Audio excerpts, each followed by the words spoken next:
everybody, and welcome back to another episode of Star Talk. I'm going to be summing up the entire Bad Batch series into a small 20 minutes. Ain't nobody got time for doing every single episode of the Bad Batch. There's like 16 episodes. We tried to do it, we got to episode 3, and I was like, no, sack this, we're just going to sum it up right once we've watched it all. Committed to my channel, aren't I, guys? But yeah, let's get into it, and may the Force be with you. My first point on this entire series, episode 1 was clearly the best, I thought. It just had everything. It had Crosshair right at the end, but his betrayal. It had Caleb Dune coming in. It was just a fantastic episode. I mean, I was really disappointed when I watched the rest of the season and I was thinking, come on, it has to be better than episode 1. But I just felt like it didn't live up to episode 1 standards. You see, I'm not sure. I thought episode 1 was definitely brilliant, because that was supposed to be the explosive, get you hooked for the rest of the season, like extra long extravaganza. So they're gonna go all out for episode 1. But it didn't have and nor should it have had really, any of the gut-wrenching, oh my god, what just happened moments. Like, for example, when they blew up Kamino. Like, I wasn't expecting that. But they had a full season to reach up to there. I mean, how many... That was episode 14? In my opinion, I think they did. I feel like it was a bit hit and miss the whole season. It had moments that I really liked, and it fleshed out the character development of the overall squad in directions that made me feel like I connected with those characters more. Except Crosshair.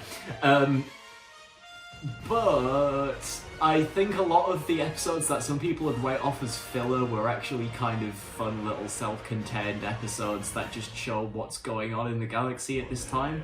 Like, it was billed as 4 clone commandos that are mutated in some way have to desert the Empire because it's an evil space Nazi hell regime that they don't want to work for, and they go and do their own thing. And I just thought the episodes showing them going off and doing their own thing were necessary and entertaining, and it split up the tone from being constant heavy, oh my god, because it's set in a pretty dark time in the setting. Like, the Jedi have all just been genocided, Palpatine's taken over the galaxy, everything's pretty horrible, and we see that. We see, like, the clones coming in and imposing martial law and saying everyone needs to get an ID and pledge loyalty to the Empire, and you all need a chain code. And we see all that, like, military occupation and a galaxy without the Jedi anymore, and our heroes are on the run, and having that, and that is like the main thread going through. Like, there's been a massive change, it's bad, and whenever our characters are going to interact with like the main things going on in the galaxy, like what the Empire's up to, it's not going to be very upbeat. So it was good to have some like cheery filler episodes in a way, like the jobs that they do for Sid. See, my point was going to be for the filler being not really needed, but at the same time, I do kind of understand what you mean by it develops the characters, it shows what's happening in the universe at this time. I kind of feel that they could have made it shorter. Like, the whole things for working for Sid, and that whole part where they go into the pit to go get the spice. I don't think that was needed. But at the same time, you can kind of see that the Bad Batch, the 5 of them, are kind of coming closer together. You're understanding other things within that sort of scenario, really. Yeah, it's the thing. It's to give them tasks or like challenges that aren't super high stakes, but what can still allow the viewer to see how these characters are working together and how their relationships are and how they work without it like needing to be super high stakes for the overall plot. Like, this is on the subreddit all the time, people like being, oh, it's another filler episode. But like, yeah, it is filler, but I will defend the need for filler to stop it getting too overloading. Not everything has to follow. Yeah, it doesn't have to be always like guns going off or planets getting destroyed. I feel like it does need that little bit of, oh, Omega's found young Hera, which was another point. That was so cool, but it ties in the Rebels. Right, actually, yeah. The Ryloth arc was, actually, I wouldn't even say that was filler. I would say that was a really important episode, actually. Definitely. Probably because Captain Hauser, which everyone completely adores, and justifiably so, cool haircut as well. But he, I think, I don't know whether they'll go into this again in season 2 or later, or whether this is just a little narrative hiccup that they forgot about, but Hauser, being the very fact that he is able to look at what the Empire's doing and go, this is wrong and I don't want to go on with it, and when he gives that speech to the troops and half of them agree with him and like throw down their weapons, that had me thinking, how exactly do the inhibitor chips work? Is it an initial? Because, right, is it initial turn against, or is it like you turn against and it fully controls you? Like, what is it? Is that? Right, do you know what I mean? Is it an initial response, or is it a response that you'll gradually kind of make your own mind up on? Yeah, exactly, because in the Clone Wars, when we see it goes off, is it Tup? Yeah. His chip goes off, and he shoots that Jedi. And it looks like he immediately his personality just swaps, and he just guns her down without question. And then, when in episode 3 even, when you see the Order 66 scene, I think it's Cody and Gree on Kashyyyk. When he gets the order from Palpatine, he goes, "It will be done, my lord."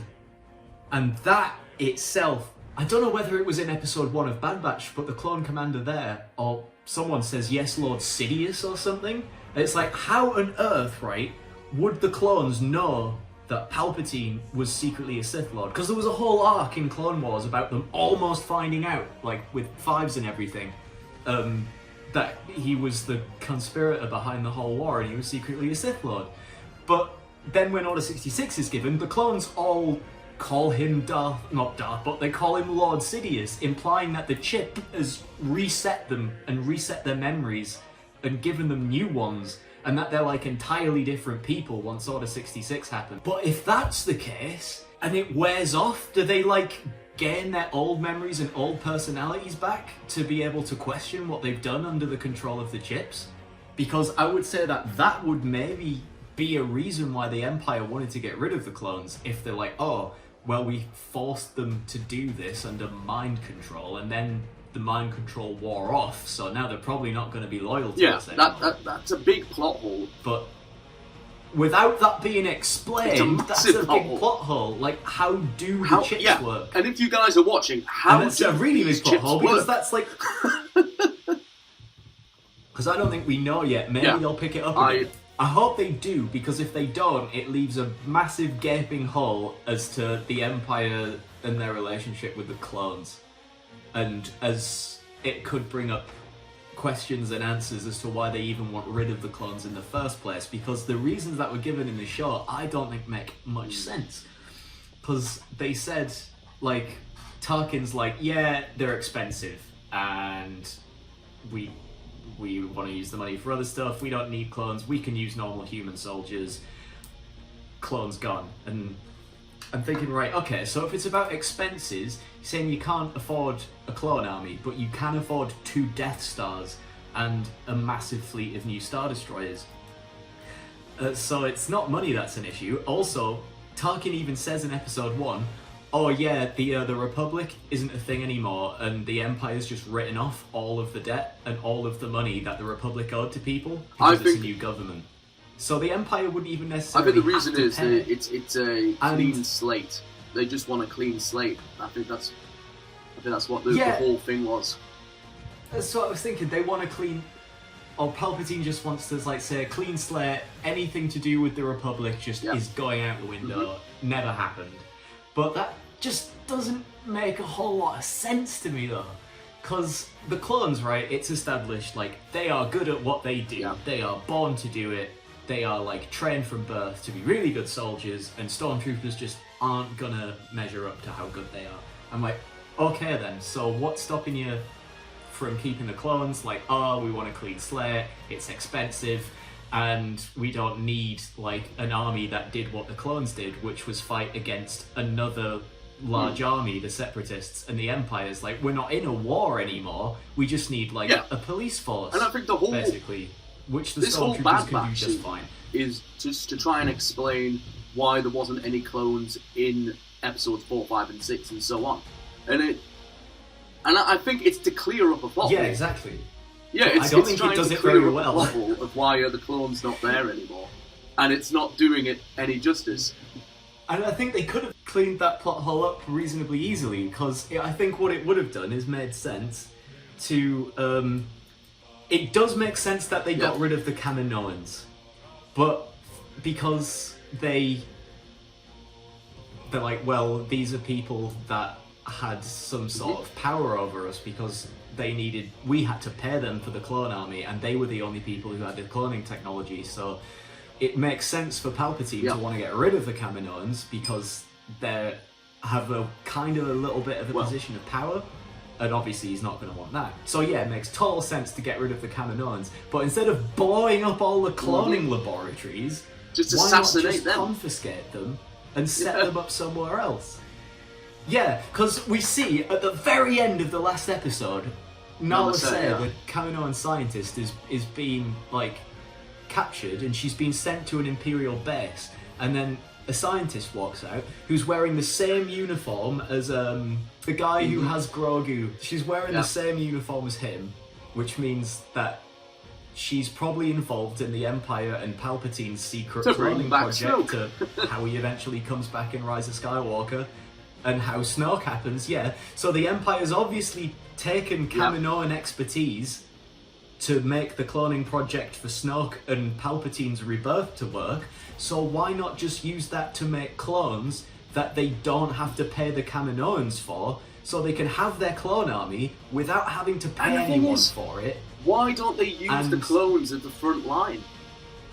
That's what they should have done. Use them as the front line. Right, yeah, exactly. Once they all die, then recruit, like, people. You know what I mean? Or I'd say have both at the same time. Have, like, a smaller amount of clones as, like, your professional, proper, hard-ass special forces guys, and then have the stormtroopers be, like, the day-to-day police that just sort of keep order on planets. And then if there's a problem that the stormtroopers can't handle, then they call in the clones. And have, like, a two-tier army of, like, normal human grunts and clone elites. And then the clones can train the stormtroopers, like they did show them doing with the commandos. So, yeah, like the whole thing with them destroying Kamino, and they know for a fact Crosshair is still in there. It just shows how much they really did not care about the clones at all. And, like, even Crosshair, when he says, "Oh, just think of the bigger picture," and even Hunter says to him, like, they blew this place up. They don't care about you. He was like, that was necessary. The Empire will still go on. And it's like, and you can kind of see where Crosshair's coming from. He's like, he knows what must be done. But he's not going to be a part of that. So what is going to happen to him? What do you reckon is going to happen? Right, exactly. That actually leads on to my exact next point. You have read my mind. In that it makes no sense for Crosshair to be loyal to the Empire. Like, or it does make a bit of sense because it does corroborate with his established character as, like, a tough soldier that follows orders and takes that very seriously. And as the Empire is, like, the legitimate government, he will follow its orders. But that is kind of a narratively boring reason. Just like, oh, he does as he's told because that's what he... What is his overall goal? Alright, but... Yawn.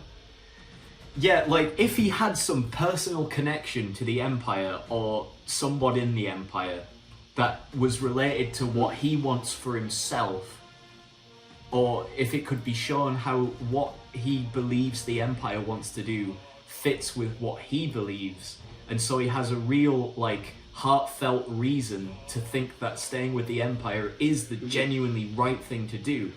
But he doesn't have any of that. Like, the only people in the Empire that he really has a relationship with, it isn't a good one. Like, Rampart doesn't care about him at all, and sort of openly wants to get rid of him once he's done his job. The elite troopers that are under his command don't trust him, to the point of they'll question his orders. Yeah, so why is he there? And they probably don't like him after he executed one of them. So he's only there to train his own replacements.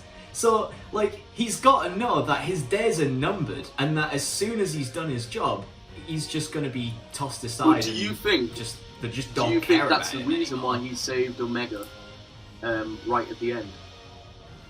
Because he knows that that his place in the Empire isn't going to be what he set out to be when he started.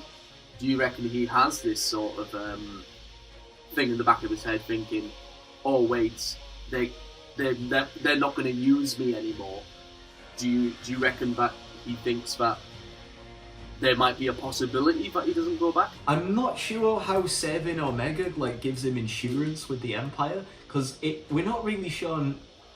The Empire don't really know about or even care about Omega. Like, in the first episode, we see a couple of clones just tell her to shut up or something. I can't remember in the corridor. But they don't seem to care about her or even really.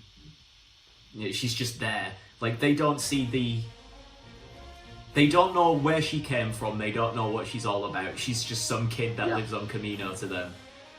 The Empire doesn't have any stock in her, so I think Crosshair rescuing her was just him trying to get even with the Bad Batch and just say, "All right, okay, you've saved me from Camino. I didn't ask to be saved by you, but you did me a favor anyway, so I'm gonna save your friend. We're even. We don't owe each other anything. We can go our separate ways. Never see each other again." I fully understand what you mean there. It was. I thought Crosshair was going to be the best character in the whole thing, but now, watching all the episodes, he's not. It's literally like they give him bad writing, I reckon. Yeah, I agree. I think he's a really wasted opportunity. Because I think the idea behind him being their enemy and being their former, still their brother, but hunting them throughout the show was a good idea, because it's just fruity conflict, juicy narrative conflict when it's a former ally turned enemy. But the way in which it was executed, I think, is a bit lacking. Not enough personal reason to be the antagonist, other than his chip was working more than the others, so the Empire were you'll do. It's just a bit lame. They could have done more with it. They could have given him more of a personal stake in the Empire to have him motivated to stay. Because we know he's motivated to stay, because he says that he chose to remove his chip and he personally made the choice to stay with the Empire of his own free will. But it wasn't executed after that. Yeah, I think that adds conflict, because it should... Yeah, but we're shown that, alright, so he chose to stay with the Empire, even though he didn't have to. Okay, so that adds some narrative weight now, because it's shown that he's not just being a mindless drone who's being controlled. He's chosen to be the enemy.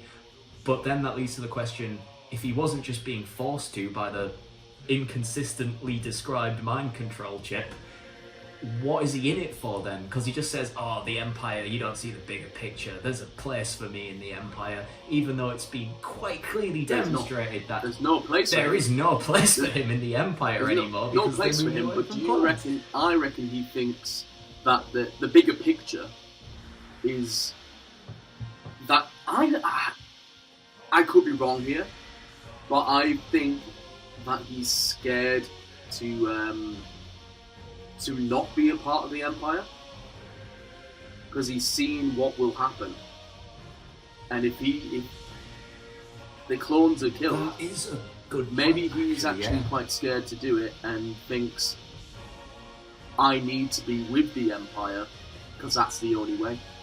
That's maybe it. Maybe he's just like, well, I'm just going to stay with the winning side because it beats being on the run all the time. Because I was thinking, like, at the end scene where... Well, not the end scene, because that's the ANAYLSIS bit. But where they're on the landing pad on Camino, and they're like, you're going to come with us then? And he's like, nah, Empire time, go away. But maybe he's not going to the Empire. I think he's going to do his own thing. To me, because I hope so. I feel like the seeds of doubt have been sown in his mind. But he's like, I don't want to be on the run all the time as a fugitive, which my brothers and sister are. But at the same time, the only personal connections he has are the Bad Batch. But I guess, I think you do have a point there with saying that he wants to stay with the Empire because he's afraid of the consequences of not going along with them, and he's maybe just telling himself that he has a place there to justify his own cowardice. And I think he's probably too stubborn to go back to underneath Hunter. Yeah, right, exactly. That is a point there, because he's sort of like, I don't know, the rival alpha to like Hunter, being like questioning all of his decisions. And he thinks if he's in the Empire, he's and saying that, like, because he does get command of his own squad, who he then kills to make a point to Hunter. Showing that he will throw it all out, he'll throw what he has in the Empire out just to make a point to Hunter, because he's got like a personal rivalry with him. And going back to the Bad Batch would feel like going back with his tail between his legs and accepting that Hunter was right, and he can't do that. He's got that Anakin feel as well. Like, he's just really stubborn. He's not gonna settle and just be like, look, I'm wrong. You're probably onto something there, actually. I mean, even that scene when they're escaping from Camino and they're in the tunnels before the massive fish attacks them, and they're talking to Crosshair and he's being all stubborn and angsty, and they're just like, oh, well, whatever. And then Tech comes in and says, like, tells them to I can't remember what he says, like, lay off him or something. And then Crosshair's like, why are you defending me? And then Tech says, I'm not defending you, but I understand you. You're just acting the way you act. Exactly. You're just being your old, normal, usual, stubborn self. Should we talk about a few of the characters that were in Clone Wars that came into this, and from the expanded universe as well? So, for example, we're going to start off with Cad Bane. Now, I was very surprised that Cad Bane was in this, and that was such a cool arc. I loved it. Cad Bane, if you guys don't know, he's from Clone Wars. And he, at the time, in Clone Wars, I would say he was the best bounty hunter at the time. And for him to be there... Oh, yeah, totally. For him to be there, facing off against Fennec. And even that bit where he goes up against Hunter, and it's like got the Wild West music going on. That Western duel, where it's like going for the holsters, and it's like, nah, it's all good. There was no way that Hunter was going to win that. There was no way. Were you surprised to see him? Yeah. As was like, how are you going to be relevant in this time period? What have you been up to? He got hired because as the Kaminoans' insurance plan to get Omega back, to try and tempt the Empire into being their customers again with like improved clones or something, which he was the prototype for. At the same time, they had Fennec as well. That arc Fennec was being hired as well at the same time, wasn't she? Yeah, so it's two bounty hunters working for the same client, fighting over who gets to like turn in the bounty, which was cool. And it also helped to show like how inventive and quick on her feet Omega is. Yes, she definitely over time got better and better. Even like when she had to come up with ideas for the Bad Batch, she was always the first one to come up with something. and she dealt with that really well. Like, she's like the team tactician, and I think that's the role that she's naturally slid into. Yeah, definitely. But Cad Bane, oh, I literally had a Star Wars gasm when I saw the fight it. with Fennec was very I cool. had a Star Wars gasm, guys. Blue milk everywhere. Love it, love it. What I will say though is characters that conspicuously haven't made a cameo and who haven't shown up yet.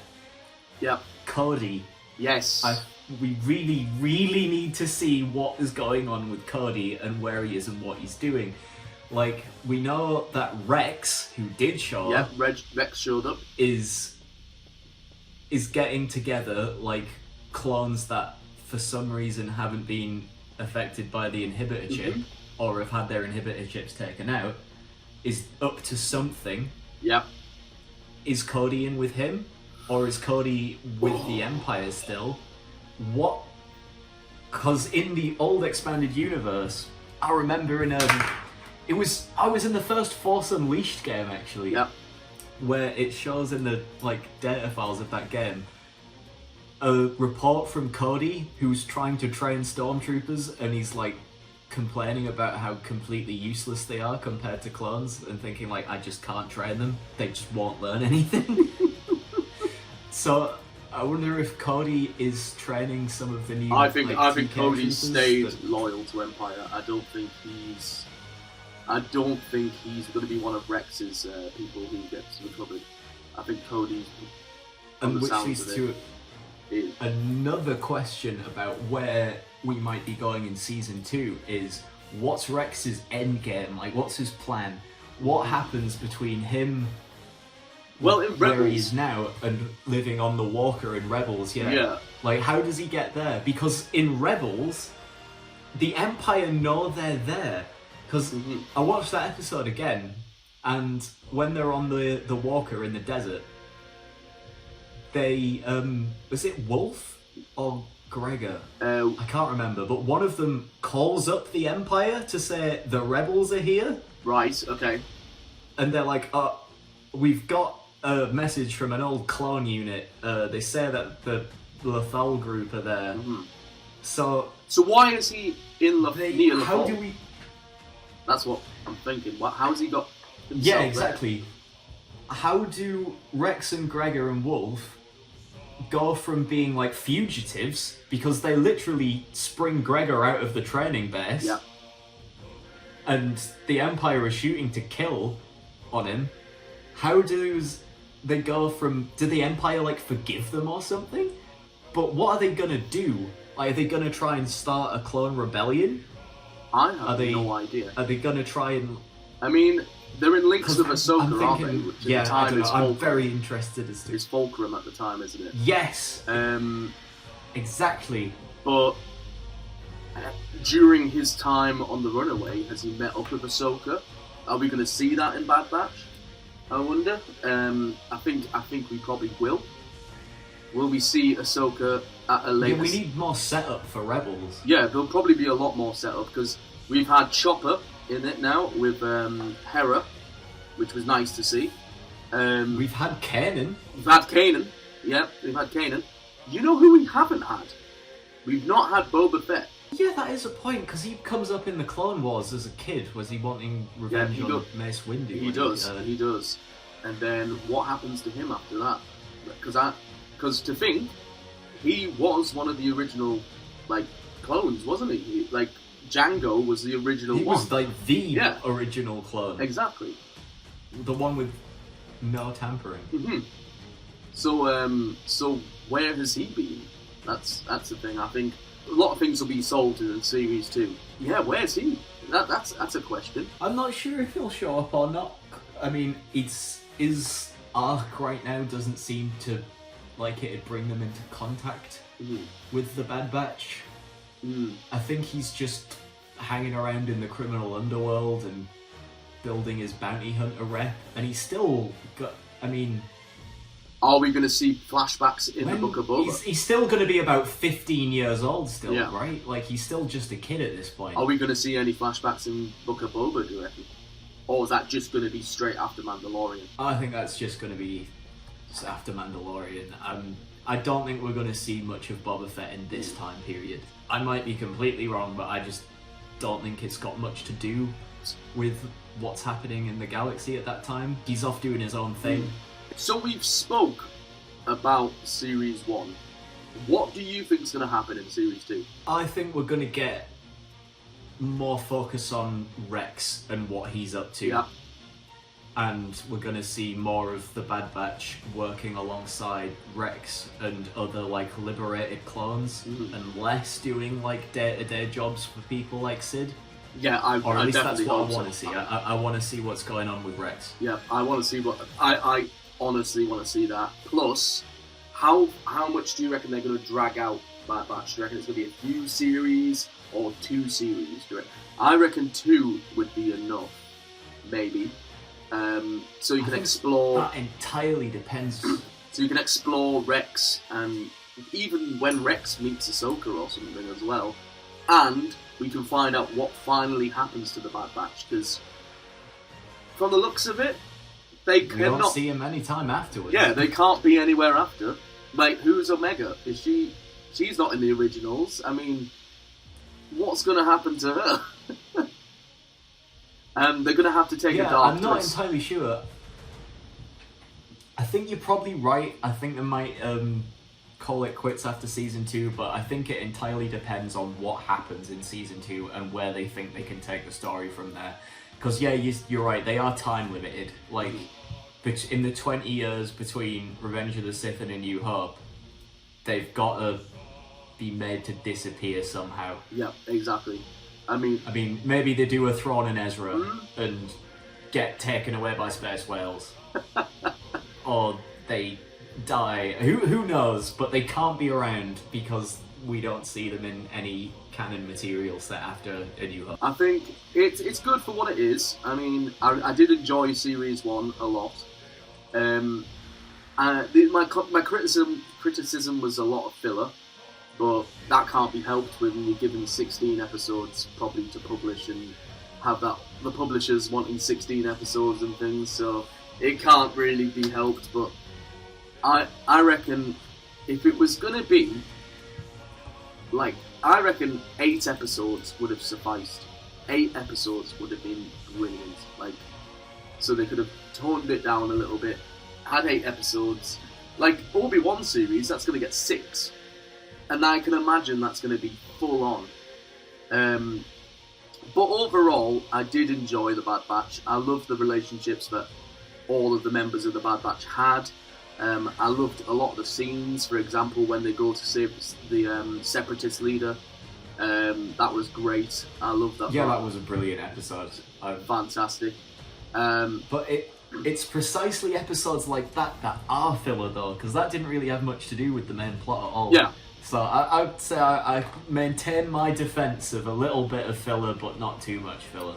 Yeah, I agree. I reckon that could have even been digested into the 8 episodes if it was to be 8. But yeah, I reckon it was a good season. It's got a lot to improve on, I reckon, which our Lord Filoni should probably sort out, which he will. I've got faith in him, but I think it's going to be good. It's going to be a good season 2 when it comes out. When is it coming out, by the way? Do you know? Next year, I Next think. year. April 2022. Okay, I'm looking forward to that. Yeah. I thought Season 1 was a good setup for what I hope is a resolution to a lot of the points brought up in Season 1 and cleans up a lot of the inconsistencies to do with the clones and the inhibitor ships. Mm-hmm. Like, that's what I want to see. I think it was good on its own, but not brilliant or, like, excellent on its own right. I feel like Season 1 of most series is setting up for the rest of the story. Yeah, so definitely. I'd give it a solid 7 out of 10, maybe a 6.5 out of 10 if I'm 7 feeling out of harsh. 10 or 6.5. Right, yeah, do I have to put my rating on this? El Roop's rating, okay. I'm gonna give because a few episodes I did really like, but a few episodes I was like, come on, you're dragging it out now, come on. So I'm gonna give it a 6 out of 10. It's on par with Attack of the Clones, Fair. I'd say. It just felt it was at points it just felt like it was dragging out too much. But when it did get into the nitty and gritty, I did really like it. I did really like that. And to be fair, guys, from now on, what we're gonna be doing with these Star Wars videos, I am planning on getting Revenge of the Sith Part 2 out, and I'm gonna re-upload Part 1 of Revenge of the Sith to this channel. So all the Star Wars stuff is gonna be on this channel. But when it comes to doing seasons, we'll be doing it like how we've just done today, where we're going to be doing the entire season rather than every episode, because I'm far too busy with work, and I'm sure Tom is as well, aren't you, Tom? And Lewis when he's on the podcast as well. Unfortunately. Very busy with work, so we're going to probably do big sum-ups of stuff. What you've got to look forward to, we've got Revenge of the Sith Part 2, we're going to be recording that soon, aren't we, Tom? We're going to be doing that one. And then... Absolutely. Oh yeah, it's going to be great. And then we're going to be going all the way through the Skywalker saga. And then, very shortly, Book of Boba coming in winter. And we will also be reviewing... Ooh, do I review this? Do you guys want to see my opinion on Visions? I was just about to suggest that. Do you want to see my opinion on Visions? I haven't seen any yet. I've seen the first episode, and I will tell you it's very good. I've seen part of the second episode, and it was awful. But I will leave that to our. At least they aren't canon. They're not canon. They're not canon, which is good. But I mean, anime Star Wars is pretty cool. But yeah, guys. It has been fantastic. Have you enjoyed yourself today, Tom? I have indeed. It's always great to talk about Star Wars content. And if you guys let me know in the comments if you want these Star Talk videos to be on this channel, because I feel having everything in the one place is the way to go. And if you guys enjoy it, just let me know. If you don't enjoy it, then I also have other videos that come out with like challenges and stuff like that. So I hope you have a great time, and it's been El Roop and Bigglesworthius. See you later. May the Force be with you.